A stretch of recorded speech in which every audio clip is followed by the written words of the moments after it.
Kroger Tender Ray Beef. No other beef so fresh can be so tender. Presents Hearts in Harmony, transcribed. K is for Kroger. C is for cut. B is for beef. KCB means Kroger cut beef. And Kroger cut beef means more meat for your money.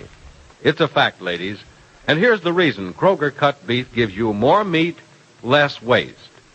Before the meat is weighed and priced, the Kroger method of cutting beef removes excess bone, excess waste, and stringy ends. Yes, that's before the meat is weighed and priced. So you can see that means more meat for your money. You get top U.S. government grades of beef. Meat that's tender, juicy, rich red, and marbled with just the right amount of flavory fat. You get a better value in top-grade beef. For example, when you buy a Kroger-cut porterhouse steak, the Kroger method of cutting beef removes the long, stringy end and excess waste before the steak is weighed and priced. You don't pay steak price for stringy meat and excess waste.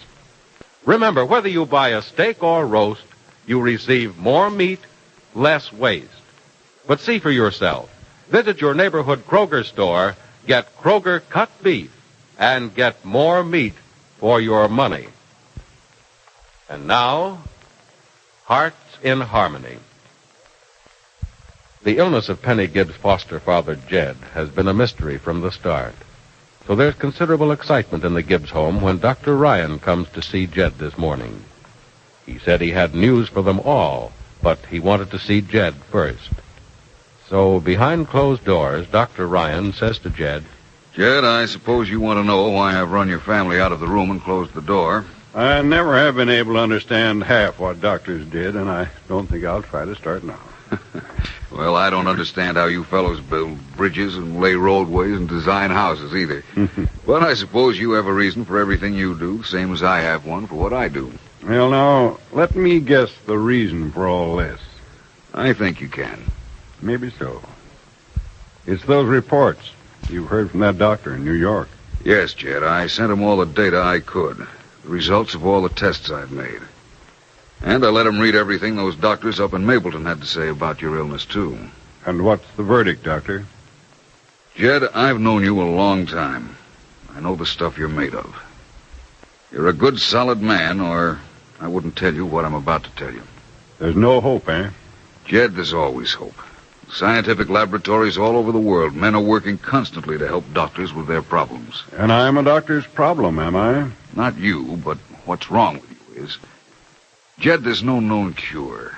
What's wrong with you is a rare and unusual thing. No drug, no treatment known to medical science has any effect on it. In other words, here I sit in this wheelchair, and here I'm going to sit the rest of my days. Or years. Jed, that's not the way to look at it. That's the way it is, yes, but that's saying medical science is going to stand still from this day on. That's saying laboratories are going to be padlocked, and chemists and research men are going to spend the rest of their lives playing golf, and youngsters aren't going to go to medical school from now on, and that the doctors now practicing are going to say, "We know all we want to know right now. Please don't anybody tell us anything new." Now, you don't believe that, Jed. No, of course I don't believe the doctor. I know you're going to keep on trying to help me, but aren't you pretty sure, deep down in your heart, that I'll go from this wheelchair to the grave? I'm not sure of any such thing. Some of the ailments we consider harmless today were considered fatal years ago, and were fatal 9 cases out of 10. Years ago, you say. Years from now, you'll have a cure for this. But how many years do I have left? That's hard to say. And it's just as hard to say how many years will pass before we can find a cure for what you have. It may not be years at all. It may happen tomorrow. Or it may not happen at all. I won't deny that. It may not happen at all. But you may get well without us. Your body may have the cure. In plainer words, then, Dr. Ryan, you're being forced to admit that if I get well, it'll be just plain luck. Not a very bright picture, is it? No, it's not. It's dark, black as it can be. But I'm sure you'd rather know the truth than to expect to get better as time goes on and then be disappointed. Yes, I want to know the truth, Doctor. The fact is, I suspected the truth some time ago. Just the other day I was talking to Grace, and I told her I'd never get well. Jed, it's not right for you to say you'll never get well. I'm not saying that. All I'm saying is, as far as we know now, there's no chance of your getting well. But medical research doesn't stand still. Today, tomorrow, a month, a year from now, some new drug will be discovered. Some new treatment developed that will change the entire picture for you. I'm well aware of that, but aren't you saying it just to salve the pain of truth? No, I'm not. I'm telling you what any doctor will tell you. I don't know how to help you now, but tomorrow I may find out how. Jed, you're not going to fail me, are you? You're not going to break under this, are you? Do you think I am? I certainly hope you aren't. Look, Doctor, I have faith in you and what you tell me. You have faith in me and what I tell you. Well, that's fair enough, isn't it? That's what I've been waiting to hear you say. Just one favor, Doctor, just one. Name it. Don't tell Grace this just now. Let me tell her, in my own time and in my own way. I thought you'd already spoken to her about it. Oh, that was before I had the medical facts. It was just my own feeling in the matter. But now when I tell her, it won't be just what I think, but what I know.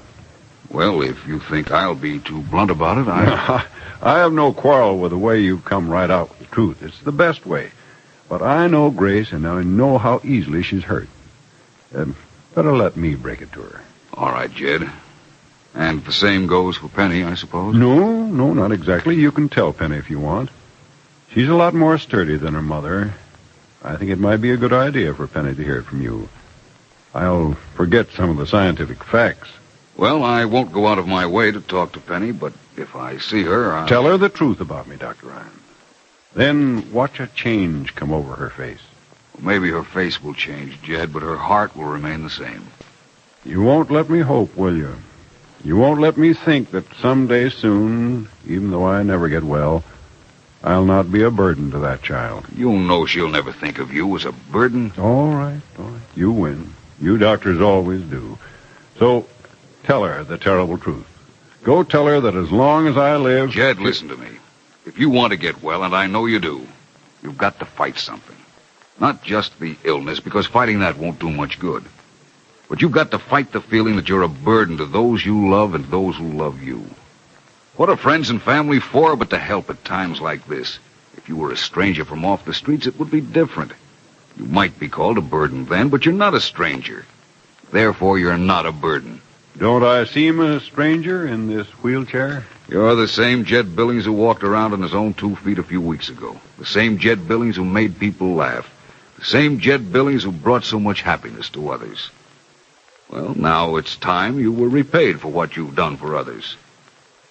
Maybe this illness of yours is God's way of seeing that others are forced to return a little of what you've given them. Look at it that way, Jed. Remember, I'm a man of science. God sometimes brings his blessings in strange ways. This may be one of them. Think about that, will you? Yes, I'll think about it, Doctor. Think about it and rest. And don't rush the idea of getting well. There's plenty of time for that. Well, I'll see you tomorrow and we'll talk again. All right. Goodbye, Jed, and come on, cheer up. Don't worry, I will. Send Grace in to me, will you? Right away. Bye. Goodbye, Doctor. Dr. Ryan. Oh, hello, Penny. Where's your mother? Oh, she's in the kitchen getting Jed's lunch. Jed wants to see her right away, but I think when she brings up his lunch, it'll be soon enough. How is he, Dr. Ryan? I'd like to talk to you about that. But Jed doesn't want your mother to know the worst. Not just now, at any rate.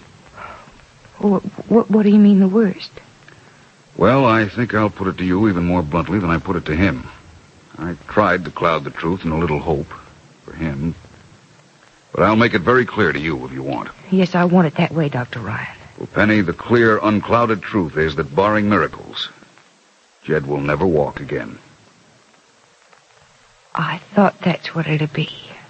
Well, now you know that's what it is. Knowing what it is, your next step is to decide. I'll get it, Mother.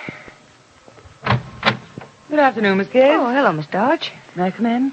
Or is Madeline Dodge forbidden here? Oh, no, come in. I'm just surprised, that's all. Has been a long time, hasn't it? But I've been so busy. Have you? Yes. Professor Rogers and I have had a great deal to do together on his experiments at the laboratory. Oh, I didn't know you were helping him. Oh, hasn't he told you? Oh, no, I hadn't seen him for some time. Oh, really? Well, I've been helping him for weeks. He obviously doesn't tell you everything anymore. He never did tell me much of anything. But I'm certainly surprised to hear that you're helping him in the laboratory. I didn't know you knew anything about chemistry. Oh, I don't. I detest it, the very mention of it. You might say the help I give Professor Rogers is, well, it's more spiritual than material. Oh, I see. Oh, do you? I doubt it. I'm not trying to reform him, you know. I didn't say that you were, Miss Dodge. That's what you thought, isn't it? Isn't your life entirely devoted to reforming people who don't quite come up to the standards you set for them? I'm quite satisfied to let people live their lives as they see fit. Oh, now, Miss Gibbs, let's be honest with each other. Isn't the list of people that you've saved getting longer every day? Saved? Oh, I can see right through you, Miss Gibbs. Every time you're caught, you try to hide behind a cloak of bewilderment. Now, let's see. How many people did you reform before you got your angelic clutches on poor Freddie Lang? Is Johnny Keith one of your flock? Miss Dodge, I think that You think we should drop the subject, but I don't. After Freddie, it was Professor Rogers. No, I heard that there was someone else in between. Well, that's not very important. Now I understand that it's Barry Carlton. Barry Carlton and I are hardly good friends. Oh, is that so? Mm-hmm. Well, to hear his mother talk, you exert an astonishing influence on the poor, unsuspecting man. Look, Miss Dodge, what Barry Carlton does is entirely up to him. Oh, you mean you want him to think it's entirely up to him? But, darling, I have something very interesting to tell you. Barry isn't being taken in as you think. I'm sorry, I don't know what you're talking about. Well, you know that Barry is going to work Monday morning, don't you? Yes, I know that. But that was something Barry decided to do. I had nothing to do with it. Oh, yes, you did, darling. You had a great deal to do with it, you think. Look, Miss Dodge, get to the point. What do you mean, I think? I mean that you are very pleased that Barry is, that Barry's reformed. I think Barry's decided to make something of himself. Else, why would he go to work? Well, I'll tell you why. I'll tell you just what he told me. He hasn't gone to work because he wants a job or because he wants to change his ways. Well, then why did he take the job? Well, in his own words, darling, he took the job just to be on the right side of his mother. Oh, Miss Dodge, I'm sorry. I don't believe that. You don't?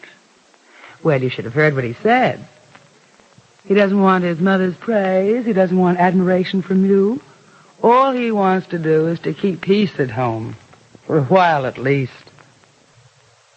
Now that Penny knows the truth about Barry Carlton, what effect will it have on her relationship with him? And how will the burden of Jed's illness affect the life of Penny Gibbs? Be sure to listen to the next dramatic episode of Hearts in Harmony.